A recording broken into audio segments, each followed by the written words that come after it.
Maintenant, là, on est dans un contexte où l'histoire nous met devant notre responsabilité. On s'est rendu compte que finalement, on avait en face de nous deux gens. Quand nous pensons jouer au jeu de dames classique, eux jouer au qui perd gagne.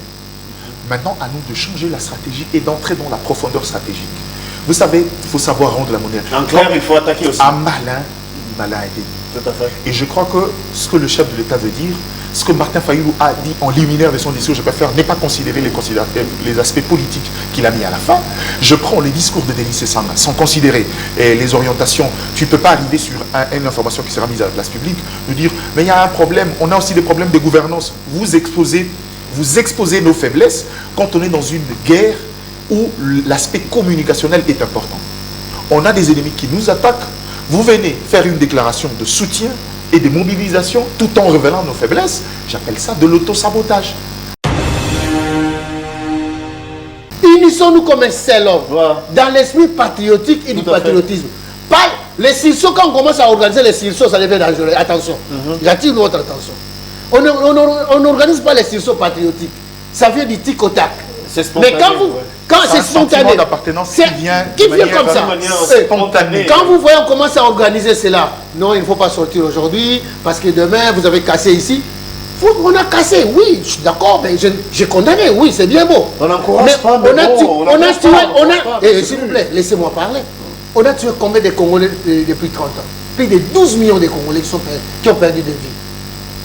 On a pilé nos enfants, on a violé nos femmes, on a tué nos parents. Et tout ça, devant la communauté internationale, on n'a dit rien. Parce qu'on a brûlé la France, l'ambassade de la France est attaquée, ça fait un boucan. Non, moi je crois que quand on doit absolument faire les statistiques, c'est toujours nous qui sommes perdants. L'auto-sabotage, chers politiques, je vous en supplie. Si vous pensez qu'il y a des problèmes de gouvernance dans Félix Tshisekedi, c'est des choses à se dire dans des cadres propices. Je pense que Martin Fayulu, je pense que Denis Sesanga, je dis bien et sans crainte.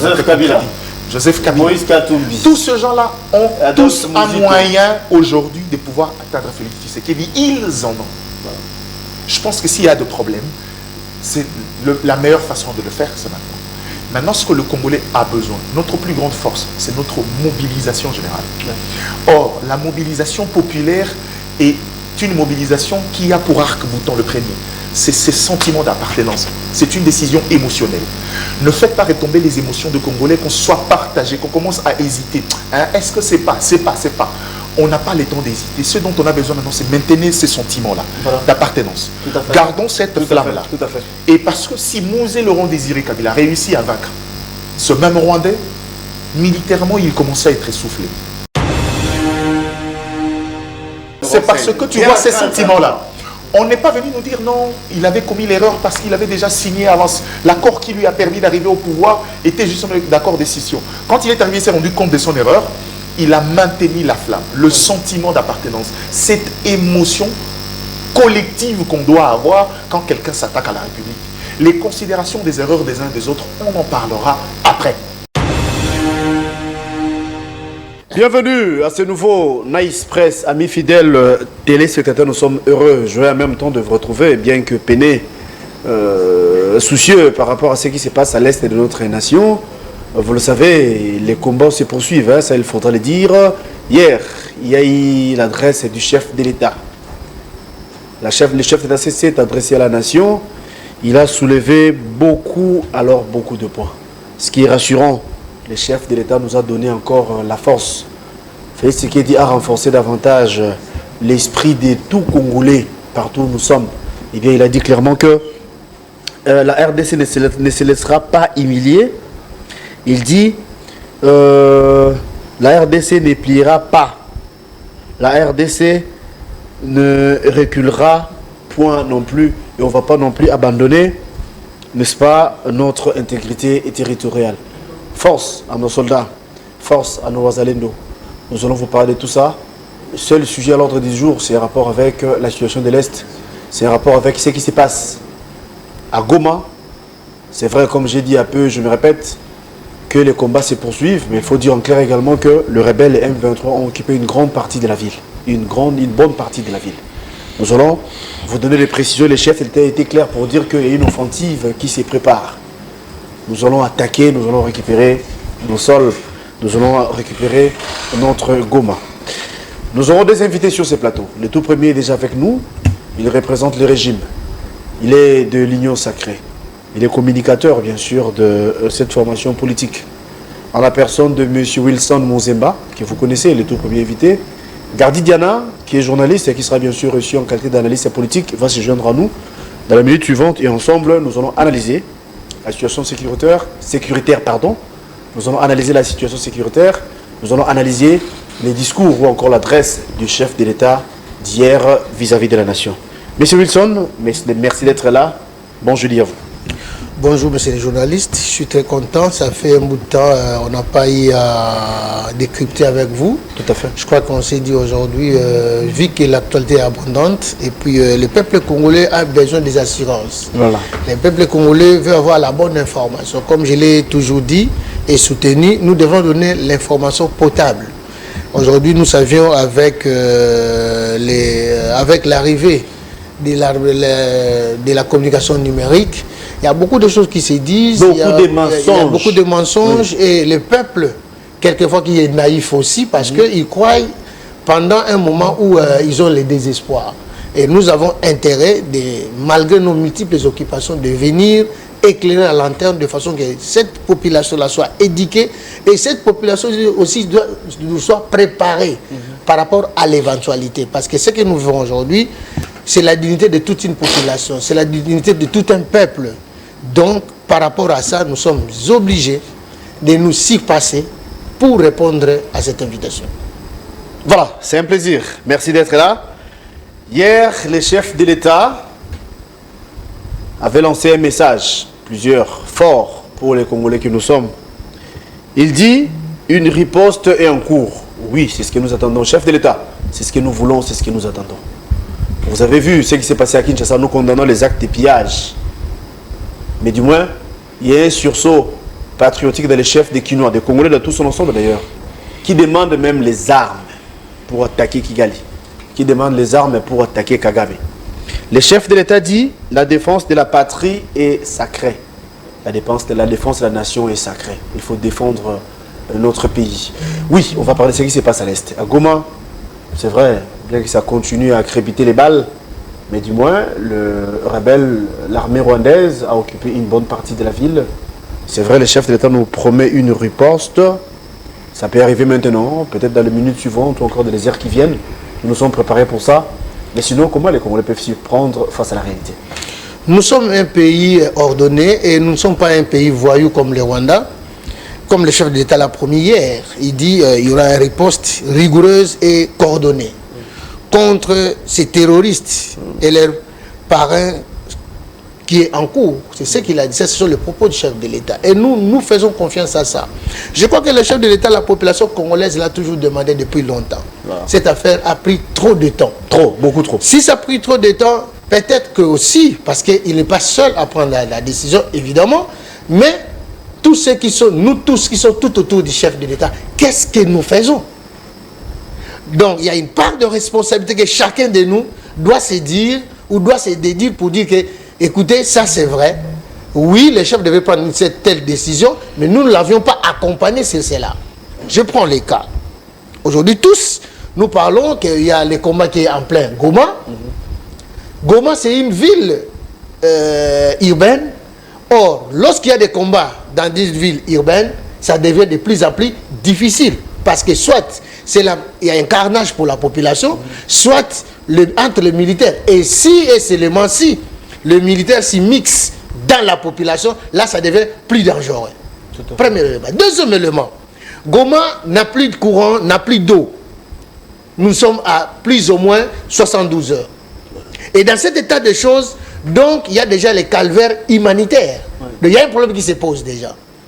Malheureusement, nous avons une communauté internationale qui se dit seulement communauté internationale par charme.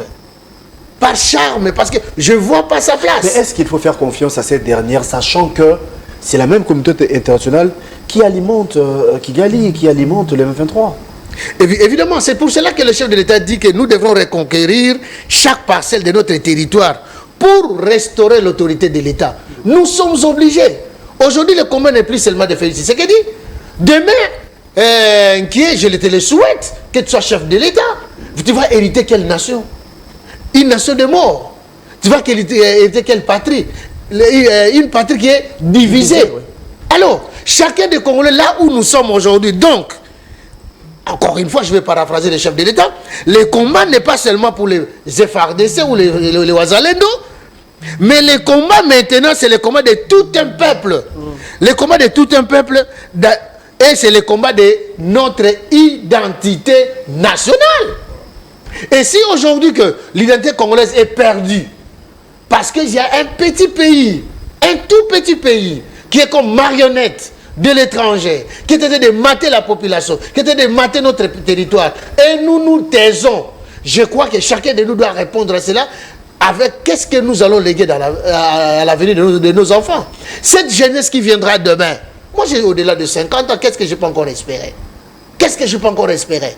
Si ce n'est que protéger la terre. La terre est sacrée. Donc aujourd'hui, quel que soit le niveau de compréhension que l'on peut avoir, quelles que soient les divergences que nous pouvons avoir, d'ailleurs le chef de l'État l'a encore suggéré tout à l'heure là, pour dire que quelles que soient nos divisions, quelles que soient, sans distinction de l'appartenance politique, ethnique ou religieuse, tous... Il a fait l'appel à l'unité nationale. Mais que direz-vous? Parce que le même appel a été fait l'autre fois par Martin Fayulu, s'il faut le citer, l'Église catholique, mais du moins le chef d'État avait fait plutôt ce qu'on appelle la sourde oreille. Ce que j'adore en vous, Guélor, vous êtes hyper connecté sur l'actualité.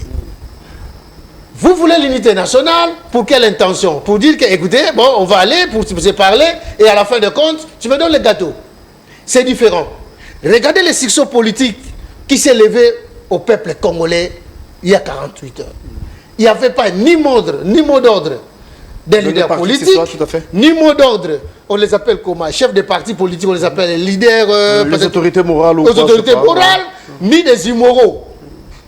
Même si nous condamnons les dérapages, mon cher ami, c'est bien beau de condamner. Mais dites-moi les dérapages que le Rwanda a fait au Congo pendant 30 ans. Il y a combien des âmes qui sont parties? Nos femmes violées, nos enfants tués. Batuta banana maboka. J'explique ça bien. Vous n'avez pas suivi le rebelle de Ngoma qui a dit clairement que ils arrivent si facilement à manger la chair humaine. Mais justement, sans embâche. C'est le cannibalisme. Ngoma a prêché sur le cannibalisme hier. Et les images font foi. Dis-moi, les gens qui viennent avec ces standards-là de cannibalisme, quelle serait cette population-là qui est abandonnée à eux-mêmes aujourd'hui, suite aux autorités qui sont quelquefois incompétents ici à Kinshasa? Quelquefois, ils n'ont pas le caractère qu'ils voulaient du patriotisme. Nous l'avions senti. Goma est resté sans commandement militaire, avec un simple capitaine. Oui, quand même, ce sont des gens qui ont étudié, ce sont des gens qui ont une bonne formation, mais ça, nous les déplorons. Chef de l'État. Après le décès du gouverneur militaire, oui. Après le décès du gouverneur. Mais tant bien que mal. Mais la province est hiérarchisée. La province n'est pas dans la rue. Alors, lorsque on a assassiné le gouverneur de la ville, je pense qu'il y a un vice-gouverneur, je pense qu'il y a un commandant de la ville, je pense qu'il y a un commandant de la région, un commandant des régions. Alors, dans ce genre de cas, si seulement il n'y avait pas de courageux qui ont pris l'élan pour dire que nous sommes obligés de protéger la patrie, ils ont tenu à cela pendant 72 heures. Et s'il y avait un renfort pour aider nos jeunes, nos vaillants militaires, s'il y avait du renfort pour aider nos Ouazalendo, je crois que les 80% que Ngoma est en train de gérer aujourd'hui avec l'esprit de cannibalisme n'allait pas avoir lieu. Un esprit cannibale, c'est ce que nous condamnons parce qu'elle dit clairement qu'ils arrivent si facilement à manger la chair humaine. Ça, c'est Claude Ngoma, le rebelle du M23. Pas Claude Ngoma, attention. Willy Ngoma. Oh là, j'ai toujours l'impression de dire Claude Ngoma qui est salué au passage. Toutes les excuses en tout cas. Gardidiana, Mike Gardidiana, merci d'être là. Vous êtes prévenu que nous allons recevoir Mike Gardidiana. Eh bien, vous et moi avions suivi hier l'adresse à la nation du chef de l'État, la situation de Goma. Vous en savez quelque chose, mais sinon, regarde la situation actuelle. Quelle lecture faites-vous par rapport à tout ça? Bon, en fait, s'il faut que je fasse une lecture sur base de l'adresse du chef de l'État, pour moi, c'était une déclaration de soutien et de réconfort, à la limite. Je sais qu'il y a beaucoup de gens attendaient une déclaration ouverte de guerre. dans ce contexte actuel, mais je pense que dans le cas de la RDC, il n'en a pas besoin. On est en guerre et on est engagé. Et vous verrez que dans le contexte, même aujourd'hui, à moins que quelqu'un ne trouve le contraire, trouverait un acte de déclaration de guerre de l'Ukraine. Dans ce contexte-là, on a subi, maintenant c'est à nous de pouvoir réagir. Le problème n'est pas sur les approches juridiques et dans les considérations d'ordre administratif.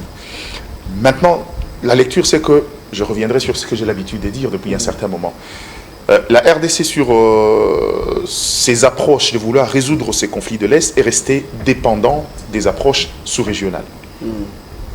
Or, dans le contexte, c'est justement la sous-région qui nous endort de temps en temps avec des négociations, des discussions parfois qui ne vont pas jusqu'au bout. Et aujourd'hui, je pense que Guelorquet, point besoin de venir faire des discours, point besoin de venir faire de litanie. On est à la croisée de l'histoire et l'histoire nous prouve à suffisance que ce qu'on disait depuis toujours maintenant, c'est qu'il faut activer pleinement l'option militaire. Et l'option militaire aujourd'hui, c'est il faut utiliser toutes les voies possibles, sans pour autant déranger à ce qu'on considère l'approche diplomatique. Ce n'est pas un souci. De ce côté-là, le Kinshasa fait autant, même si le ligne ne bouge pas encore, parce que j'aime la phrase d'Albert Einstein qui a dit « il ne faut pas compter sur ceux qui ont créé le problème pour pouvoir le résoudre ». Je reste convaincu fortement, et j'en ai suffisamment les éléments, que dans ce parterre des États membres du Conseil de sécurité des Nations Unies, bon nombre d'États tirent profit de cette situation de la guerre de l'Est. Et donc la diplomatie, dans sa forme hypocrite, dans sa forme sournoise, continue à nous maintenir en état, mais il est difficile de voir le même Conseil de sécurité des Nations Unies agir différemment quand il s'agit de l'Ukraine, question d'ego et de puissance politique, mais quand il s'agit de la RDC, s'arrêter dans les déclarations et autres. Donc je crois que ça, on l'a déjà dit depuis un certain moment. Et profitons de l'occasion pour saluer notre représentante au niveau des Nations Unies, Madame la ministre. Il faut dire la vérité, cette situation m'a permis de découvrir une dame. Absolument, nous tous, qui ne savait pas qu'elle était aussi brave, qui s'est montrée à l'auteur, très incisive, très lisible dans ses discours, très clair, très concis. Même son attitude. Et vous sentez que c'est quelqu'un qui dit des choses convaincantes, c'est quelqu'un qui sait ce qu'il dit, quelqu'un qui sait construire un discours, quelqu'un qui sait faire valoir son point de vue, quelqu'un qui n'a pas peur de dire ce qui existe sans crainte d'être contredit. Et donc pour moi, c'était une occasion de la découvrir et on espère que ce pays qui n'a pas la culture de protection de champion ne tombera pas dans le même syndrome avec elle. Je crois que maintenant là, s'il faut parler, s'il faut faire une lecture, stratégiquement on a certainement perdu un peu plus de terrain. Moi je n'ai pas peur de ça.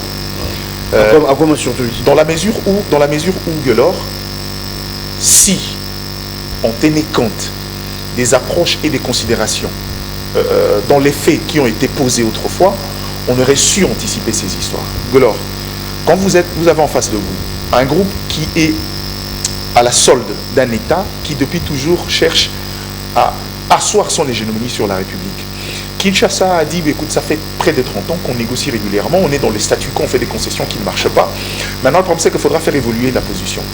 On a fait évoluer la position de Kinshasa, et Kinshasa a fait évoluer sa position. Kinshasa ne veut plus négocier avec le mouvement rebelle, mais cependant, de l'autre côté, puisque ce par quoi on acquiert le pouvoir, c'est ce par quoi on le conserve, Kigali voulait rester dans le même schéma, c'est-à-dire quelques prises de quelques 2, 3, 4 villes, on nous met à genoux et puis on se retrouve à une table pour négocier, pour respecter les mêmes principes. Kinshasa veut faire évoluer les choses, mais malheureusement, c'est pas ce que les autres entendent. Maintenant, la question, c'est que quand nous, on a décidé de ne plus jamais négocier, on a décidé de changer d'approche, quelle est la stratégie mise en place pour pouvoir faire valoir notre point de vue, surtout autour des organisations sous-régionales qui, depuis toujours, nous ont connus dans ces schémas-là, mais surtout sur le point de vue international où Kinshasa est considéré comme étant une réserve mondiale et que chacun s'est tiré profit de la situation. Et j'ai l'impression qu'aujourd'hui, on est victime du refus catégorique de Kinshasa de pouvoir retomber dans les schémas d'autrefois. Mais, vous savez, entre États, il n'y a pas question d'amour, c'est pas l'Église. Mais est-ce qu'on peut dire qu'on s'est lancé déjà? Parce que le chef d'État dit clairement qu'il y a une riposte et qu'il se prépare. Non, mais de toutes les façons, moi je pense que s'il y avait riposte, on n'a pas besoin d'annoncer au Rwanda qu'il y a eu une riposte qui se prépare. Je me te dis, c'est pas faux aussi. Stratégiquement, je pense pas, on n'en a pas besoin. Je pense qu'on n'a pas besoin. On dit l'armée la grande muette. Dans le contexte ici, dans cette guerre ici, j'ai envie de dire, très asymétrique, La question, c'est que c'est à nous de pouvoir peaufiner une stratégie convenable et ramener la guerre d'où elle vient. J'ai toujours dit, et je ne cesserai jamais de le dire, dans le contexte où on est, puisque le Rwanda est dans la profondeur stratégique de toujours imposer la guerre chez les autres, pas chez lui, la seule possibilité pour nous de rééquilibrer le débat, c'est de lui imposer également une guerre. Il faut que le Rwanda soit en mesure de comprendre qu'ici, il y a du donner et du recevoir. Il ne faudra pas qu'il se mette sur son laurier et qu'il se mette à son aise. C'est-à-dire que la guerre se passe là-bas. C'est ce qui lui permet de construire des discours ad hominem du genre c'est des problèmes congolo-congolais, c'est un problème de gestion en interne, donc le Rwanda n'a rien à voir avec. Arrivons à se rendre compte, faisons pourrir l'affaire, que cette insécurité atteigne l'ensemble de la sous-région. Dès lors que chacun aura de cadavres dans son placard, dès que chacun sentira le poids de la responsabilité de situation sécuritaire, on se retrouvera en position de négocier parce que chacun aura de l'intérêt dans la dynamique de paix qu'on veut construire. Tant que la dynamique de paix n'a d'intérêt. Ils ont compté 5 morts seulement. Vous avez vu l'agitation. L'agitation. En fait, si la dynamique de paix revêt un caractère, revêt l'intérêt de chaque État, on discutera autrement. Tant que les autres, la notion, la dynamique de paix ou encore la question de mort, par exemple, maintenant on en parle de 6 millions, ce ne sont que des effets d'annonce, ce ne sont que des informations qu'ils entendent par voie interposée ou par voie diplomatique, ils ne comprendront pas. Je crois qu'à un moment donné, la RDC est arrivée, on est arrivé à un moment où il faut qu'on fasse parler notre puissance de feu. Il faut qu'on arrive à se faire respecter au niveau de la sous-région et sur l'échiquier international. Les autres nous regardent. Je l'ai dit, par exemple l'Union africaine. La première fois, quand j'ai lu juste le communiqué de l'Union africaine, je me dis, bon, ça ne m'étonne pas. Quelqu'un m'a dit, l'Union africaine a l'habitude de se mettre en position neutre quand il s'agit des conflits entre États. J'ai dit, non, ce n'est pas question de position neutre. L'Union africaine obéit à la tangente de se mettre. Ce qui finance son organisation, l'Union européenne et ses parrains occidentaux. Donc en gros, l'Union africaine ne pouvait pas prendre une autre position. Et ici, l'idée de on va condamner que le M23 se retire, c'est son discours diplomatique. C'est pour donner de l'apparence. Dans la diplomatie du couloir, c'est ce qui s'est dit réellement. Et je crois qu'au regard de la situation, ce qui s'est dit là-bas n'est pas fameux parce que l'ensemble des États autour du Conseil de sécurité des Nations Unies nous attendent autour d'une table, comme en 2012, aller là-bas faire des concessions et puis avoir une paix factice. Or, on ne peut pas construire une paix durable en comptant sur des dynamiques extérieures. Le jour où ces tandems extérieurs n'existent plus, on retourne à la case de départ. Et c'est ce qu'on vit depuis toujours. À chaque fois qu'on trouve un semblant de paix, un cantonnement d'un 23, quand il y a rééquilibrage de forces politiques, ils se réactivent pour venir exiger les mêmes histoires pour pouvoir maintenir les C'est ce que nous refusons, c'est ce que nous ne voulons pas en tout cas. Mais vous avez dit quelque chose de très important à mon avis, qu'il faut faire parler la puissance de feu. On parle de la guerre ici, hein, parce qu'en son temps, il y a l'un des nôtres, un politique, la personne de Mobutu, qui avait dit clairement qu'il faut faire la guerre contre le Rwanda. On peut dire qu'il était incompris, mais aujourd'hui, on se lance dans la même voie pour attaquer. Il n'était pas incompris, il avait dit qu'il faut faire la guerre, mais il n'avait pas dit comment. Sinon, s'il faut faire la guerre contre le Rwanda, parce que c'est ce que nous voulons, j'ai dit ici un peu, et vous le savez, à peine 5 morts, il y a eu des agitations totales dans les chefs des Rwandais, précisément chez Paul Kagame. Comment on peut s'y prendre pour attaquer les Rwandais à nos jours? Nous n'avons pas besoin de déclarer une guerre officiellement. Pas besoin de déclarer la guerre, ça nous c'est sommes vrai, oui. déjà dans la guerre. Tout à fait. L'État où le Rwanda nous a mis, il nous a mis dans une position de guerre. Premier élément. Le Rwanda a bâti sa diplomatie dans le mensonge. Et ça, c'est clair. J'ai suivi du début jusqu'à la fin les conseils de sécurité. C'est pour la première fois où que je me mets de 23h à 2h42 pour suivre le conseil de sécurité. Et c'est là où j'ai découvert qu'il n'y a pas d'amis au sein du conseil de sécurité. Premier élément. Qu'est-ce que le Rwanda est en train de réclamer au Congo? La plus grande question, depuis Mouzé Laurent Désiré Kabila, qu'est-ce que le Rwanda demande? Et vous verrez que dans sa demande, qu'est-ce qu'il dit? La neutralisation des FDLR. C'est toujours ça. Alors, ces flambeaux-là des FDLR qui n'existent plus. Un prétexte un prétexte où on laissait un prétexte fallacieux dans le sens où pose la question. Les FDLR sont entrés au Congo depuis quelle année? Ce n'était pas les FDLR, c'était les Interamoués. À l'époque, l'histoire nous renseigne. Il faut que les gens comprennent où en sommes-nous avec cette affaire. Ça commence avec les Interamoués. Quand on a fait les corridors humanitaires en 1996. Et quand ils sont venus, ils avaient quel âge? Ce sont les mêmes FDLR qui existent jusqu'à aujourd'hui. Kabila, il est encore en vie. Il dit, ils ont fait une commission ad hoc, on a inspecté, on a trouvé aucun FDLR à l'époque de Kabila. Comme l'a dit tout tantôt Diana, lorsqu'il y a un semblant de paix, on fait cantonner le même élément quelque part. Oui. Et après, lorsqu'il y a un semblant de paix, à ce moment-là, ils évitent les autres. Attendez, je vais encore plus loin. Le Rwanda nous ramène dans l'accord initial de Nairobi. Pour quelle intention? Dans cet accord-là, qui a quitté la table de négociation? Est-ce que c'est le Congo ou c'est la RDC ou c'est le Rwanda ou c'est le M23? C'est le M23 qui a quitté. Alors que plus de 300 groupes armés étaient représentés là-dedans. Donc, ce qui est difficile dans cette affaire, il faut que nous nous levons à un moment donné pour dire non à toute négociation, mais prendre une autre voie. Et c'est cette voie-là que nous devons prendre. Nous devons être conséquents. Nous devons être conséquents dans les sens. C'est la voie-là qui nous intéresse, mais c'est laquelle maintenant? Justement. Et comment s'y prendre, oui. Hein. Non, mais écoutez, les Congos ne manquent pas d'argent. Les Congos ne manquent pas de moyens. Le même missile qu'on est utilisé. Les trains de vie des institutions seront réduits. J'ai suivi. Allez, c'est comme ça que j'ai dit. Moi, je n'avais pas besoin du discours du chef de l'État. Absolument. Évidemment, il devrait venir pour regarnir, pour mobiliser la population. Oui, je suis d'accord avec ça. Mais moi, je crois que j'attendais les discours autrement. Pas un discours où tout le monde en a besoin, mais je passe plus aux actes. Vous n'êtes pas assez satisfait? Non, attends. Je peux ne pas être ça, mais ce qui est évident, c'est venir galvaniser d'abord les troupes qui sont sur le terrain. Ça, c'est tout à fait normal qu'on sente que les chefs de l'État les accompagnent. Par contre, maintenant, dans la prise de décision, il y a une certaine lassitude que je constate lorsqu'il y a un problème. Cette histoire nous a pris 30 ans. Félix Tshisekedi l'a hérité. Oui, on n'en disconvient pas. Mais ça a pris 30 ans. Pendant les 30 ans, nous n'avions jamais résolu cela. Et le Rwanda a pris tout le temps qu'il fallait pour s'installer. Alors, qu'est-ce qu'il faut faire? Comme ils sont déjà chez nous, nous sommes sous occupation et l'agression. Nous, par contre, allons-y directement au Rwanda. N'allez pas 4 chemins. Cherchez tous les voies possibles. Le Burundi l'a dit devant le Conseil de sécurité. Et si le Burundi a eu l'audace et le courage de le dire, parce qu'ils ont constaté que la communauté internationale ne viendra jamais avec nous. Une parenthèse que j'allais ouvrir ici, peut-être que c'est une information que tu n'as pas reçue. Ce matin, je suis en train de suivre une des radios locales. Il y a une déclaration d'un professeur de l'ISPT, je ne me trompe pas. L'ISPT, le recteur de l'ISPT. Les gars disent bien, ce sont les mêmes armes qu'on devrait vendre au Congo. Voilà, ce sont les mêmes armes qu'on devrait vendre au Congo, ils sont vendus de l'autre côté. Ce sont les mêmes Turcs.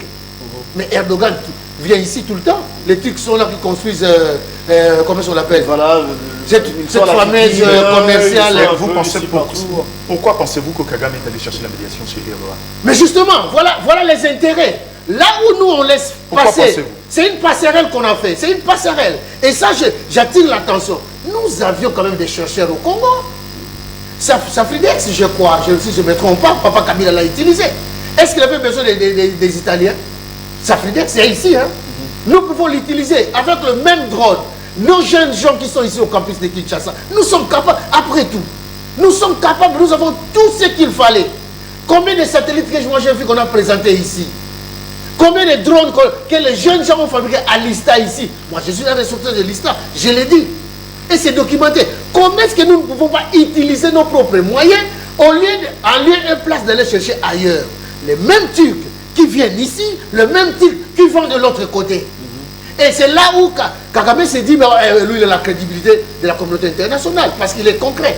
Alors, quand ils viennent chez nous, il y a un problème de pas de porte, il y a un problème de commissionnement, voilà, et ça tire en longueur. Nous devrons les donner. Et ça nous cause du tort. C'est la population qui souffre aujourd'hui. Ce n'est pas un ministre, un premier ministre ou qui que ce soit. C'est nous qui souffrons. Nous avions des familles. Il faut qu'on fasse la comme on a gomme, pour comprendre les cabezots, les kassikawa. Et ça, tout ça, dans l'anonymat, on dit non, mais écoutez, on a besoin de comme centre commercial, centre financier, on a besoin de ça. Nous n'en avons pas besoin. Nous avons besoin de la paix. Mobutu nous a maintenu dans la paix pendant 32 ans. J'ai grandi et je suis en train de vieillir. Réhabilité palais de la justice avec beaucoup de moyens. Alors que... Juste avec beaucoup de moyens, au moment où la population en souffre. Aujourd'hui, il n'y a pas d'eau. Je le répète, il n'y a pas d'eau, il n'y a pas d'électricité en plein Goma. Donc, ça c'est encore une catastrophe humanitaire. Et qui viendra au secours de cette population-là? C'est bien beau de discours. Le temps est fini. Nous n'avons plus de temps. En plus de cela, Tout le monde le sait dans les réseaux sociaux. On nous parle. Il y a un cargo qui a quitté le Kigali en passant par la France, qui est en Congo-Brazzaville. Donc, les dangers nous guettent. Et ça, j'attire l'attention de la population. Nos amis de Congo-Brazzaville, vous allez, c'est plus loin ça. C'est plus loin que ça. Moi, je suis Mukongo. Moi, je suis Manianga. Je suis Manianga, moi. Chez moi, dans les Manianga, il y a 9000 personnes qui sont stationnées au Congo-Brazzaville. Donc, ils peuvent attaquer Kinshasa à tout moment. Alors, qu'est-ce que vous demandez? Il faut que le président voyage à Nairobi, à Luanda? Non, qu'il vienne ici. À un moment donné, il faut avoir la hauteur. Alors, nous sommes obligés de le dire comme ça. Pouvons-nous faire confiance? Même nos amis de Congo-Brazzaville, apparemment on n'affirme pas, mais d'après certaines sources en tout cas, il semblerait être vrai qu'il y a un lien étroit en nos jours entre Sassou Nguesso et Paul Kagame. On en parlait d'une affaire des terres là, et on ne sait pas, ce n'est pas seulement pour cultiver. C'est 7000 km², c'est énorme. Ça, nous sommes convaincus. Mais vous avez suivi ce qu'a dit Wilson, qu'il il nous faut un œil regardant vis-à-vis de nos amis de Congo-Brazzaville. Mais je voulais également poser notre question. Ce qu'il dit, aujourd'hui, il y a l'armée rwandaise à Goma. Il y a l'M23 qui s'y trouve. Quel est le danger d'après vous? Est-ce qu'on peut dire qu'on va se mettre dans une position où on va peut-être faire des concessions ou bien on peut tenir Modicus? Je crois que dans le contexte où on est arrivé, la guerre a évolué. Et je pense qu'aujourd'hui, c'est retrouvé autour d'une table, ça serait, en tout cas au détriment de la République, ça sera pour hypothéquer non seulement notre souveraineté, mais hypothéquer presque l'ensemble de la République. Mais deuxièmement, je reviens sur un élément essentiel. Quand vous parlez, par exemple, de questions de Brazzaville, ma foi, la grande question c'est... La grande question c'est, quand on arrive dans le rapport entre États, cette situation des Congo-Brazzaville avec le terre, vous connaissez la théorie de l'encerclement. Je crois que ce que nous, on ne comprend pas, c'est que Kagame s'est longtemps préparé. Vous savez, quand il a fait la déclaration, nous sommes prêts à combattre Kinshasa s'il le faut. Je pense que quand il a fait cette déclaration, il avait déjà pris les mesures nécessaires. Vous parlez seulement de Brazzaville, mais là où le plus grand danger peut aussi provenir, vous le connaissez, vous ignorez peut-être, c'est l'Ouganda. Non, ça c'est connu déjà. Hein, non, vous qui pensez que c'est connu, vous pensez que c'est connu, mais on est encore en accord militaire avec l'armée ougandaise. Les UPDF opèrent chez nous. Les UPDF opèrent chez nous. Ensemble avec les FARDC. Pendant que les UPDF opèrent chez nous, allez lire la déclaration du fils Museveni sur la prise de Goma. Tout à fait, tout à fait. Je me souviens de ce qu'il avait dit. Qui parle de redéfinir les limites imposées par les stupides colons. Vous voulez quelle déclaration? Aujourd'hui, la question n'est plus stratégique, elle est apparente et au vu au-dessus de tout le monde. Je vois plus. Mais, cher Gadi, vu le danger qui nous guette, vu la situation actuelle, nous qui sommes congolais, évidemment, comment on peut faire? Quelle attitude devrions-nous avoir? Pourquoi je dis? Parce que si vous écoutez le chef de l'État, il a fait appel également à l'Indie nationale. Il a dit ça. Alors que le même discours, comme je dis un peu de ce côté, a été prononcé par certains politiques. Je cite ici Martin Fayulu, les listes de tout compris.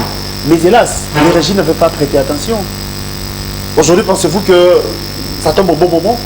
Vous savez, je suis de ceux qui ne font pas l'auto-sabotage.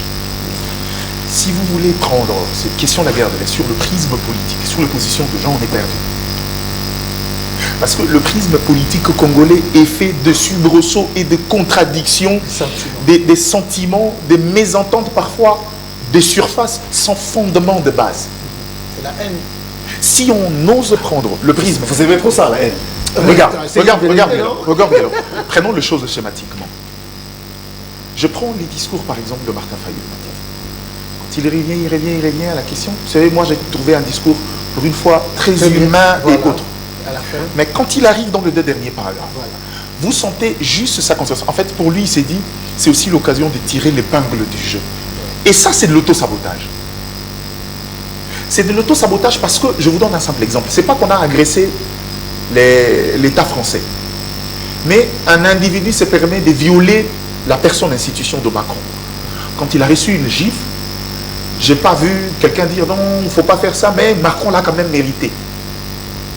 Les prismes politiques congolais est toujours dans des approches sentimentales. C'est pourquoi je me refuse d'entrer dans ça.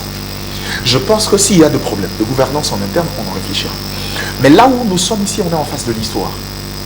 Si on ne fait pas attention, 2025 risque d'être l'année où on risque de perdre notre identité en tant qu'État. Ah ouais. Donc il est nécessaire que les Congolais, Je vous en si on trouve conjure, ensemble, Guelor. Je vous en que conjure. les Congolais soient unis, Guelor, d'abord, Guelor, et puis après. Guelor, Guelor. Il nous fait la force. Je sais que quand vous dites il est temps que le Congolais s'unisse, Voilà. ce que vous avez dans votre entendement n'est pas l'entendement des politiques. Chez les politiques, quand tu dis que le Congolais s'unit, ça veut dire qu'il pense, il dit, trouver un cadre au fleuve Congo Hôtel, qu'on se rencontre. Or, se rencontrer au fleuve Congo Hôtel, il y a des gens qui peuvent dire politiquement. C'est vrai, ils sont politiques, ils aspirent à gérer la République, ils ont un mot d'ordre à donner. Mais c'est là où je pose la question. Est-ce qu'aujourd'hui, pour que Martin Fayulu dise aux Congolais qui le suivent, chers amis, pour l'instant, notre priorité, c'est veiller sur l'intégrité territoriale, ne laissez pas l'ennemi nous diviser ou encore prendre une seule partie de notre terre, il a besoin de mettre Félix Tshisekedi dedans. Je ne pense pas. Est-ce que pour engager les gens, comme vous les disait, dans la défense nationale, et qu'il disait à son temps, c'est bien ça notre combat, il n'y en a pas d'autre. Est-ce qu'on a besoin de cet autre dialogue avec Père Diem? Est-ce qu'on en a besoin? Est-ce que pour une fois, on ne peut pas faire les choses sans tenir compte du process politique à la congolaise? Les gens pensent qu'aujourd'hui, je ne vais pas prêter des intentions aux gens, mais par expérience, ça fait un peu plus de 40 ans que j'existe, je vois le Congolais comment il se comporte, j'ai l'impression qu'aujourd'hui, il y a encore des gens dans la tête qui se disent réussir à remporter cette bataille serait encore un crédit de plus sur Tshisekedi. Est-ce qu'il y a des gens qui les disent? Je ne sais pas trop, mais Ah je oui. ne sais pas. Ah oui, hein. Les malheurs, c'est qu'on est encore à ces types de réflexions, j'ai pas envie de dire claniques, mais des réflexions à première vue. Tout ce que nous voulons ici, c'est la paix. Mais il faut Exactement. dire aussi Mais maintenant, des choses, des vérités. Il faut se Il y a dire aussi non, des vérités en face. Gelor. Je voulais dire quelque chose. Gelor, permets-moi de chuter. Notre aîné ici. Permets-moi de présent, chuter. Wilson Permets-moi de Tous. chuter. Permets-moi de chuter. Je vous ai tout à l'heure parlé de l'autosabotage. Je crois que je vais expliquer aux Congolais c'est quoi l'autosabotage. L'autosabotage, c'est que j'arrive, Gelor est mon frère. Je trouve Gelor en pleine bataille. Au lieu de défendre l'intégrité physique de Gelor, d'abord, je commence par poser la question. Et quand je pose la question, j'entends la version de l'autre, je viens devant Gelor et dis, ah mais toi aussi, on dirait que tu as tort, hein? Dès lors que je dis ça, je me saborde moi-même aussi. Là où on est, le Rwanda a toujours construit son discours sur base des éléments de langage pondus par les politiques congolais. Deuxièmement, le Rwanda a trouvé le moyen de faire une parade sur cette question quand l'Union africaine souligne. Il y a d'une part le conflit entre le Rwanda et la RDC, mais aussi la RDC et l'opposition politico-militaire. En fait, c'est le pan qui a permis aux représentants du Rwanda devant le Conseil de sécurité des Nations Unies de dire c'est un problème entre Congolais. Si on vous dit que la bataille ici entre l'AFC, la coalition M23 AFC, parce qu'on a pris la branche politique qu'on a donnée à l'AFC, qui gère le M23 maintenant, comment vous le contredisez sur le plan international? Comment on peut être un enfant jusqu'à ce point de ne pas voir que c'est le prétexte choisi pour justifier une présence? Je ne veux même pas, j'ai beaucoup parlé des FDLR. J'ai l'impression qu'on tourne en rond sur la question des FDLR et on a été naïf. L'erreur qu'on avait commise, c'est d'accepter d'abord Voilà. d'en faire une condition prioritaire de nous, de proposer un plan de démobilisation. Voilà. Et c'est devenu une épine à notre cheville. C'est là où ils sont. C'est là où ils sont. C'est juste ça la question primordiale. Partout il Il en parle. alors que, regardez, alors que pendant que nous, on accepte notre responsabilité de l'FDLR, ce qui n'a jamais existé, le Rwanda n'a jamais, noir sur blanc, sur aucun accord, accepté sa responsabilité avec le M23. Je dis jamais. Nous, on ne le sait pas. Mais le rapport des problème, Nations il y a Unies. les indices Mais qui trouvent justement, insuffisance, à c'est combien vraiment- plus forte raison? On a C'est plus lui, une fois c'est lui, capturé c'est les lui. soldats Non, mais en justement. Haïti, dans les chefs Non, mais de vous vous Congo, dites capturer. Maintenant, là, on parle avant l'intervention des forces spéciales. Il y a eu à peu près 4000, 4500 hommes militaires rwandais Rwandais, ouais. qui étaient sur place. Ce n'est pas un secret. À combien plus forte raison dans les négociations, notamment les négociations, un État dont les preuves sont accablantes et palpables depuis maintenant près de 20 ans, continue à faire du Boéry Michel, a refusé d'accepter, et que nous qui n'avons eu aucun lien. Notre seule erreur, c'est d'avoir été fait d'avoir hospitalier. accepté. On arrive, et je crois que c'est peut-être pas un sentiment, on croyait bien faire, on voulait aller dans le SAFT. On s'est dit, bon écoute, puisqu'ils trouvent d'alibi là-bas, nous on va prendre l'engagement de démobiliser, de proposer un plan stratégique, et puis on verra si de l'autre côté. Mais quand vous avez avec un État qui a un profondeur stratégique, à chaque fois vous trouvez d'alibi, il trouvera d'autres alibis. Vous savez c'était quoi l'alibi? Quand on arrive, parce que la RDC avait vidé la matière, Il a répondu à tout. a répondu. Il dit, bon, moi j'accepte de faire une proposition. Et on a même déposé notre proposition de Le cahier de démobilisation, charge. le cahier de charge. On a déposé. Il était autour du Rwanda de retirer les autres. Qu'est-ce que le Rwanda fait? Il attend en dernière minute parce qu'il savait que s'il met les incises Après avant, 9 heures, on aura Après le 9 temps, heures on du aura le temps d'en discuter calmement et trouver un compromis. Il dit pour s'aborder le processus. Il arrive. Les délégués, les ministres des Affaires étrangères ont déjà conclu le draft du protocole assigné par le chef d'État. À quelques heures où on attend le chef d'État pour venir signer ce protocole d'accord, il ajoute l'incise qui est à l'opposé de la position de Kinshasa depuis les débuts de cette situation. Sachant que nous, on ne va pas accepter pour que finalement l'accord capote. Et stratégiquement, ils ont réussi à faire capoter, je dis bien, depuis qu'on a commencé cette guerre, l'un de rares textes qui était à un peu plus de 50% à l'avantage de la RDC, notamment le retrait des forces rwandaises pour nous permettre de couvrir l'ensemble des périmètres et de discuter en tant qu'État dans un état d'accalmie. Ils l'ont fait capoter. Maintenant, là, on est dans un contexte où l'histoire nous met devant notre responsabilité. On s'est rendu compte que finalement, on avait en face de nous deux gens. Quand nous pensons jouer au jeu de dames classique, eux jouer au qui perd gagne. Maintenant, à nous de changer la stratégie et d'entrer dans la profondeur stratégique. Vous savez, il faut savoir rendre la monnaie. En clair, il faut attaquer aussi. Un malin, malin est ennemi. Tout à fait. Et je crois que ce que le chef de l'État veut dire, ce que Martin Fayulu a dit en liminaire de son discours, je préfère ne pas considérer les aspects politiques qu'il a mis à la fin. Je prends les discours de Denis Sessanga sans considérer les orientations. Tu ne peux pas arriver sur une information qui sera mise à la place publique, nous dire, mais il y a un problème, on a aussi des problèmes de gouvernance. Vous exposez nos faiblesses quand on est dans une guerre où l'aspect communicationnel est important. On a des ennemis qui nous attaquent. Vous venez faire une déclaration de soutien et de mobilisation tout en révélant nos faiblesses. J'appelle ça de l'autosabotage. Quand on dit le linge sale, c'est lave en famille. C'est l'âme du Bantou. Chez nous, quand je trouve Guélor en train de se battre, je donne d'abord de coups, je sécurise l'intégrité physique de Guélor. Ce n'est qu'après. Pour ne pas retomber dans les mêmes erreurs, je prendrai de manière historique les contenus, comment nous en sommes arrivés là. S'il y a des erreurs de la part de Guélor, je lui donnerai des conseils pour éviter de retomber dans ça. Du moins, en premier lieu, la première de règle, nous on a grandi comme ça, il faut grandir dans des fratries comme nous autres. Voilà. Quand tu arrives, tu trouves la bagarre, je ne pose pas de questions. Je donne de coups, je sécurise la personne et après j'aurai l'information. Et évitons de faire de l'auto-sabotage. Chers politiques, je vous en supplie. Si vous pensez qu'il y a des problèmes de gouvernance dans Félix Tshisekedi, c'est des choses à se dire dans des cadres propices. Je pense que Martin Fayulu, je pense que Denis Sessanga, je dis bien et sans Joseph Kabila, Moïse Katumbi, tous ces gens-là ont tous un moyen aujourd'hui de pouvoir atteindre Félix Tshisekedi. Ils en ont. Voilà. Je pense que s'il y a des problèmes, c'est la meilleure façon de le faire, c'est maintenant. Maintenant, ce que le Congolais a besoin, notre plus grande force, c'est notre mobilisation générale.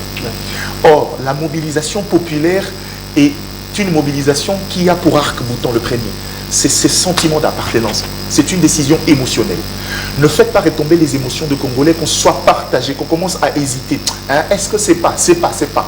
On n'a pas le temps d'hésiter. Ce dont on a besoin maintenant, c'est maintenir ces sentiments-là d'appartenance. Gardons cette flamme-là. Et parce que si Mosé Laurent Désiré Kabila a réussi à vaincre ce même Rwandais, militairement, il commençait à être essoufflé. L'autre fois, ils étaient à Gombo. C'est parce que tu vois ces sentiments-là. On n'est pas venu nous dire non, il avait commis l'erreur parce qu'il avait déjà signé avant. L'accord qui lui a permis d'arriver au pouvoir était justement d'accord de scission. Quand il est arrivé, il s'est rendu compte de son erreur. Il a maintenu la flamme, le sentiment d'appartenance, cette émotion collective qu'on doit avoir quand quelqu'un s'attaque à la République. Les considérations des erreurs des uns et des autres, on en parlera après. Pour l'instant, ne faites pas redescendre. Mais ce n'est pas de doute. Déjà qu'on fait face à une puissance numérique comme vous n'avez pas idée. Déjà, il y a des Congolais qui sont dans le doute maintenant sur partager entre la responsabilité des uns et des autres. Il ne faudra pas aller sur ce terrain-là. Maintenant, ce dont on a besoin, oubliez les considérations personnelles, oubliez les considérations politiques. Les élections, c'est pas maintenant, c'est dans 3 ans, c'est dans 4 ans. Ça, on n'a plus besoin. La priorité à nos jours, on en arrivera. C'est la situation et je pense que, sécuritaire. Et si vous pensez... Voilà pourquoi je vous lis... et si après... si après ici, tout en vous tirant l'oreille respectueusement. Boyo Kakape, quand vous voulez parler de la Constitution, il faut écouter. Ce qui était prioritaire, c'était la situation de l'Est. Je vais vous passer la parole tantôt. Je suis avec vous. Non, attention. Moi, j'aimerais répondre directement comme ça, là, parce que ça je c'est très vais dangereux. avec vous de la chute. Oui. Bien que vous allez répondre. Par rapport à la situation psycho-héros de tout le monde, malgré qu'on parle, C'est dangereux. il est encore arrivé à faire de l'autosabotage. C'est de l'autosabotage. Pas du tout. Pas du tout, parce qu'en son temps, nous autres là, vous le Oui, savez. mais est-ce que c'est le en moment dehors de la caméra, on les disait. Est-ce que c'est le moment? Est-ce que tu étais obligé de les dire? Dégageons les énergies pour la situation de l'Est. Dégageons nos forces pour la situation de l'Est. Mais bon, rien n'est perdu. Ça, on a dit non. Rien n'est perdu. Parce que l'autre fois, Goma a été tombé. Mais à nos jours, plutôt, après un temps, il y avait pacification du pays. Rien n'est perdu, en tout cas, du fait qu'il y a ces sursauts patriotiques. Vous avez vu, comme le Moukoubo a dit tantôt là, 2-3 jours à Kinshasa ou un peu partout au pays, jeunes, Congolais, Télémi, sans pour autant qu'il y ait un mot d'ordre. Dites-vous que ça va se passer comme ça. Il y aura en aucune fois. La ministre l'a dit là-bas. Ça n'arrivera pas. La rue n'a pas Je veux dire, d'ordre. voilà, c'est ce que je voulais dire. Vous avez suivi les discours de la ministre. Il a dit, il a interpellé la communauté internationale. Si vous n'arrivez pas à faire quelque chose, eh bien la rue va s'en occuper. Mais vous voyez que c'est aussi une position qui peut nous réconforter davantage. Oui, évidemment, la ministre, telle qu'on l'a dit, je n'ai jamais vu de femme comme ça. Celle-là, elle ça, nous a- vraiment, elle est elle nous a admirable. séduit tous. Elle nous a Coup de tous chapeau à vous, séduits. Mais le Rwanda, dans son hypocrisie légendaire, je l'ai dit comme ça, c'est là où quelquefois nous ne sommes pas éveillés. Tu sais, tout à l'heure, la Gardi l'a dit, hein, lui il parle du sabotage quelquefois. Oui, c'est vrai, mine de rien. Vous avez épinglé les problèmes de la révision constitutionnelle. C'est tout à fait normal. Nous sommes dans un État. On a trouvé les pays dans quel État depuis que nous sommes au pouvoir. Je l'ai dit. On a trouvé les pays dans quel État. C'est le même État. Le vrai problème, c'est que nous devons trouver la solution. C'est parmi les problèmes qu'on a en dehors de la guerre. Il y a la famille qui joue Kinshasa. C'est un problème sérieux. Il y a un problème de transport qui ont Kinshasa. C'est un problème sérieux. Il y a les social du Congolais qui n'est pas encore au niveau qui ça devait être. C'est un problème sérieux. Mais qu'est-ce qu'il fait maintenant le Rwanda? Le Rwanda récupère. Qu'est-ce qu'il dit? Le Rwanda dit ceci. La défense permanente de la gouvernance de la RDC. Qu'est-ce qu'il a à voir? Qu'est-ce qu'il a à voir dans la défense de la gouvernance de la RDC? Vous avez déjà vu Félix Tshisekedi? Qu'est-ce qu'il a à voir, lui? Qu'est-ce qu'il a à voir? Donc ce sont des points que les Rwandais récupèrent, utilisent et amènent. Mais justement, lorsque il dit l'autosabotage, le discours de Martin Fayulu était lucide au début, mais à la fin, qu'est-ce qu'il dit? Il met Félix Tshisekedi devant la responsabilité pour dire si il s'entête, il sera. Est-ce que c'est le moment de condamner l'autosabotage? Ce n'était pas le moment de condamner. Unissons-nous comme un seul homme, Voilà. dans l'esprit patriotique et du patriotisme. Pas les sursauts, quand on commence à organiser les sursauts, ça devient dangereux. Attention, j'attire votre attention. On n'organise pas les sursauts patriotiques. Ça vient du tic au tac. Mais quand c'est spontané, d'appartenance qui vient comme ça. spontanée. Quand vous voyez, on commence à organiser cela. Non, il ne faut pas sortir aujourd'hui parce que demain, vous avez cassé ici. On a cassé, oui, je suis d'accord, mais j'ai condamné, oui, c'est bien beau. On n'encourage Mais pas, mais on a tué, pas. s'il vous plaît, laissez-moi parler. On a tué combien de Congolais depuis 30 ans? Plus de 12 millions de Congolais qui ont perdu de vie. On a pilé nos enfants, on a violé nos femmes, on a tué nos parents. Et tout ça, devant la communauté internationale, on n'a dit rien. Parce qu'on a brûlé la France, l'ambassade de la France est attaquée, ça fait un boucan. Non, moi je crois que quand on doit absolument faire les statistiques, c'est toujours nous qui sommes perdants. Tous ces âmes qui sont partis comme ça là. Vous savez qu'est-ce que ça donne sur le plan démographique? Lorsque vous avez une grande population, prenons la Chine, s'est développée avec quoi? Ça fait de la démographie. On commence par là. Ça va se marcher. Ça joue. Alors, mais aujourd'hui, tous ces âmes-là perdues, et devant la communauté internationale, personne ne pipe un mot. Et tout ça, on s'était plutôt. Non, on ne peut pas se taire. Maintenant, on ne va plus se taire. On ne va plus se taire. Au Tchelibaya, au Tchelibaya. Tu dis quelque chose, soi-disant au Conseil de sécurité, c'est presque un tonneau vide, le Conseil de sécurité, vidé de sa substance. Madame l'a dit. Nous allons faire parler la puissance du feu. Nous allons faire parler la puissance de la population. Tant si nous pouvons marcher sur Kigali, vous croyez qu'ils auront des missiles à tuer toute la population des Sud Kivu et Nord Kivu? Ils ne sont pas capables. C'est un carnage. Et même si Willy Ngoma qui nous dit devant tout le monde, depuis le matin, depuis hier, est-ce que tu as entendu les organisations des droits de l'homme dire condamner Willy Ngoma qui dit, il a déclaré que nous sommes des cannibales. Et nous tirons notre pouvoir à partir de là. Qu'est-ce qu'on en dit? c'était Jean-Pierre Bemba. Demain, vous allez commencer à organiser déjà, comment on appelle ça, cette histoire de l'Hollande là? La CPI, c'est la CPI. La CPI vient. Alors que quand William Ngoma les déclare, William Ngoma il est qui? C'est parmi les décideurs. Les porte-parole du M23. Allez. Mais il y a de quoi? C'est là où j'ai dit, tout se fait au mépris du Congo. Au mépris du Congo. Nous, peuple congolais, mobilisons-nous. Galvanisons les efforts. Regardons de l'avant. Ce n'est pas... Félix Tshisekedi va partir demain. Il va partir dans 3 ans, comme l'a dit Gardi tout à l'heure là. Il va partir. Mais moi et toi, nous allons rester au Congo. Voilà. Et qu'est-ce que nous allons léguer à nos enfants? Quand nos papas plantaient des mangues, des safous par-ci par-là, on se disait, mais papa, il y a mon colonie. Mais moi, j'en bénéficie aujourd'hui. Voilà. Alors, comme si nous veulent léguer les territoires que les Mobutu nous ont légués à part entière et une partie soit dans la scission. Impossible. Nous sommes obligés de nous battre. Ce n'est pas le temps de voir les petites mouches qui sont sur la tête de Gardi ou quoi que ce soit. Nous sommes obligés de nous unir dans l'esprit vrai, dans l'esprit habillé, dans l'esprit que non.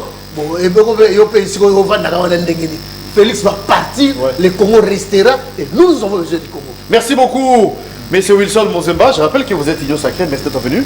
Merci d'avoir répondu à notre invitation. On va attirer l'attention de tous les Congolais. Le chef d'État a si bien dit. Il a demandé aux Congolais que nous sommes, les jeunes surtout, tous à l'aéroport téléma. Soyons debout, soyons vigilants. Les étudiants, le jeune, tout Congolais au fait des tendances confondues. Soyons vigilants, soyons debout. L'autre fois, Mouzé Kabila avait dit aux Anambeli, aux Analout, armes blanches, aux Analout. Attends, siffler. Attends, monoko. Ce n'est pas seulement un problème des soldats. Mais si vous avez cette envie-là, l'amour de la nation, l'amour de la patrie, il y a on s'enrôle dans l'armée, coup de chapeau, on vous encourage. Mais du moins, soyons vigilants. Cela veut dire beaucoup de choses. Tous à la prudence, total la mise sur le refoulement, comment ça se passe là-bas. Tout le monde peut s'attendre, et surtout nous les Kinois. C'est avec vous tout le monde pour faire. Tout le monde peut s'attendre, chaque soir, tous à la bistrot, bière, tout ça là, tous à la vigilance, s'il vous plaît. Gardi, on va se quitter. Maintenant, je voulais plutôt avoir votre point de vue par rapport à ce qu'avec la ministre, la rue face à m'occuper. Comment vous analysez ça? Heureusement, c'est par là que je voulais chuter. En fait, la ministre, à la fois, nous a lancé un message, et au même moment, est resté cohérent vis-à-vis cette dame. En fait, regarde, je voulais dire ceci. La décision du gouverneur de la ville contredit un peu le sentiment d'appartenance de gens. Vous savez, je vais vous dire la vérité. Dans ce contexte-là, c'est vrai, on a une économie fragile. La meilleure des choses, c'est à lui, en tant que gouverneur, de sécuriser le site et de lancer un message. Il devrait dire aux Congolais, notre problème, c'est le Rwanda, notre problème, c'est pas sûr. Quand vous détruisez SK, c'est vos frères et sœurs que vous envoyez au chômage. Vous n'avez aucune idée de combien de familles tiennent de ça, qui vont le matin chaque soir. En réalité, l'incapacité de pouvoir communiquer, de pouvoir galvaniser le Congolais lui pousse à prendre une mesure ou encore une décision drastique. C'est pas ça. Or, la ministre des Affaires étrangères a surfé sur la dynamique interne. Et c'est là où on doit être cohérent. Tout à fait. Quand déjà il y a un sentiment d'appartenance, quand le Congolais agisse comme ça pour l'intérêt de la République, les dommages collatéraux, on en prendra soin. On est un État capable de pouvoir résoudre ces problèmes-là. On n'a tué personne. On a cassé, on aura le droit de l'État de dire de subventionner encore, de récompenser. Mais le sentiment d'appartenance, de maintenir les limites de notre pays est plus grand. Pourquoi nous affaiblir? S'il vous plaît, le gouvernement ne peut pas éteindre le feu. Le ministre de l'Intérieur aussi. Non, la ministre. Le ministre de l'Intérieur. Il parle de Jacques. Non, en ces temps ici, tout ce que vous devrez faire, c'est prendre la mesure d'encadrer, de sécuriser le site important. Mais laissez le Congolais continuer à envoyer le message et c'est important. Ne contredisez pas. Faites comme la ministre des Affaires étrangères qui s'est servi de la plus grande arme qu'on possède maintenant. C'est ce soulèvement populaire pour crier ce ras-le-bol. Elle a non seulement encouragé la dynamique du Congolais. Quand il parle de la rue, c'est justement cette rue-là que vous vous demandez de rester à la maison. Quand il parle de la rue, elle parle justement de ce Congolais qui se sont élevés. Merci beaucoup. Ne coupez pas la porte, ne nous coupez pas l'herbe sous les pieds. On est dans un contexte où il faut être sensible politique. Tout à fait. Savoir tenir compte des sensibilités et de prendre les mesures pour sécuriser les autres aspects. Monsieur le gouverneur, restez attentif. Voilà. À cet instant ici, dans d'autres États, on aurait un gouvernement des militaires de crise. Si vous êtes encore là, mettez-vous au diapason. Mettez-vous au diapason. Quittez les aspects civils. Mettez-vous dans les orientations et soyez dans la profondeur politique et stratégique. Merci. Ça nous évitera de couper ce sentiment d'appartenance, déjà qu'il y a des gens qui inoculent le poison.